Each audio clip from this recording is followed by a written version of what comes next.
Un palais des sports comme on ne l'avait plus vu depuis bien longtemps vendredi soir pour un match de basketball et un derby vosgien dans le cadre du trophée Coupe de France entre Golbet et Épinal, pensionnaire de pré-national, et Mirecourt, club de N3. Parti avec 7 points d'avance dû à la différence hiérarchique, les Golbet-Spinaliens ont vu rapidement ce bonus fondre et les Mirecourtiens en bleu prendre les commandes pour mener déjà 42-24 après un quart d'heure de jeu. Les Forts Basket Mirecourt auraient alors dû tuer le match, mais les Blancs d'Alexandre Jacques vont s'accrocher, rester à portée et revenir à 2 points à 2 minutes du terme.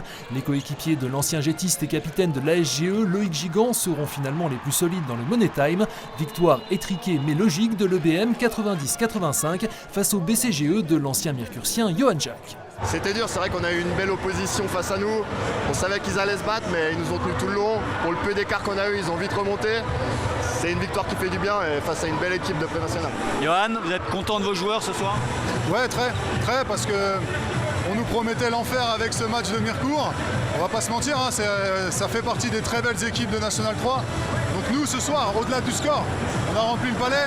C'est un premier objectif. Le deuxième objectif, c'est que on a quand même montré qu'on pouvait rivaliser avec de la National 3. Et comme notre objectif principal, il est de monter en N3, ce soir, tout est rempli. Bon, le seul regret, c'est de ne pas avoir joué ce match-là. Si j'avais joué ce match-là, on aurait gagné. C'est sûr. C'est sûr et certain. Oui. Non, c'est pas vrai, il le sait très bien. Mais en tout cas, c'était une belle fête du basket. On savait que ça allait ramener beaucoup de monde, tous les clubs aux alentours. Et ils peuvent être fiers de ça, d'avoir vraiment fait un bel événement ce soir.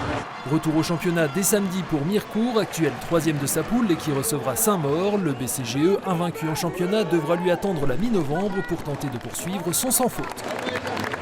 Un de chute pour les Wildcats de l'Épinal Hockey Club qui ont perdu leur premier match de la saison samedi soir à Poisson-Pré face aux Vipers de Montpellier. Rencontre que vous avez pu vivre en direct sur notre antenne. Fort de leur victoire acquise une semaine plus tôt face à Cholet, les visiteurs ont su saisir les bonnes opportunités avec 3 premiers buts inscrits en powerplay. Les Spinaliens ont couru après le score, revenant à 2-2 en l'espace de 20 secondes à la fin du premier tiers, puis 3-3 juste avant le deuxième retour au vestiaire. Et but, et de 2.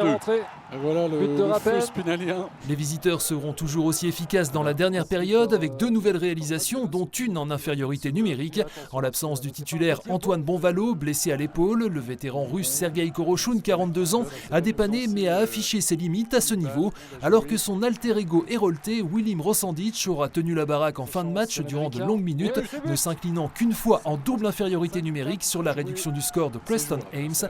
Défaite de l'EHC 5-4 et victoire de l'ancien spinalien Xavier Blanchy qui remporte le duel des Belges face à son copain Lucas Bonny. Ça a été fort serré, ça a été très intensif, on s'est bien battu, on a une équipe qui est très agressive, très combative. Et non, on ne vole pas ce match et on est fiers de nos performances aujourd'hui. On n'a pas été aussi efficace que devant la cage, on a manqué beaucoup d'occasions, on n'a pas été très performant sur la fériorité numérique.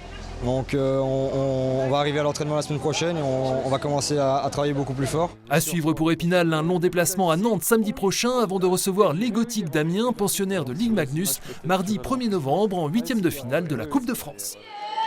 En volleyball, toujours pas d'éclaircie pour les joueurs du SAS qui ont enchaîné une 4e défaite en 4 journées samedi soir au gymnase Viviani. Tout avait bien commencé pourtant pour les Spinaliens qui menaient 1-0 puis 2-1 face à Arnes, champion de France en titre. Mais les jaunes et bleus se sont finalement inclinés au tie-break 15-13.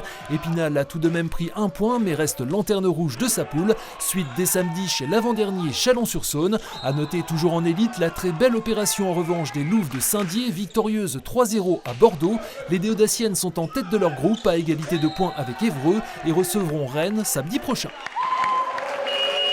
Déjà 15-7 à la mi-temps du match entre Épinal et Montigny-lès-Metz samedi soir au Palais des Sports, une semaine après leur large défaite chez la réserve de la Stella Saint-Maur où elles avaient rendu les armes trop vite. Les handballeuses spinaliennes ont offert la meilleure des réactions face à un concurrent direct pour le maintien avec une solide victoire 29-18 où l'on retiendra notamment les 16 arrêts d'Émilie Boivin et les 9 buts de la jeune Julia Mouffret. Épinal se relance. Nous y reviendrons ce lundi soir dans l'émission Côté Sport avec la numéro 24 spinalienne Mathilde Bedon, également invitée le quintuple champion du monde de VTT cross-country éliminator Titouan Perrin-Gagné et Anthony Perchat de Vosges Matin, première diffusion à 19h.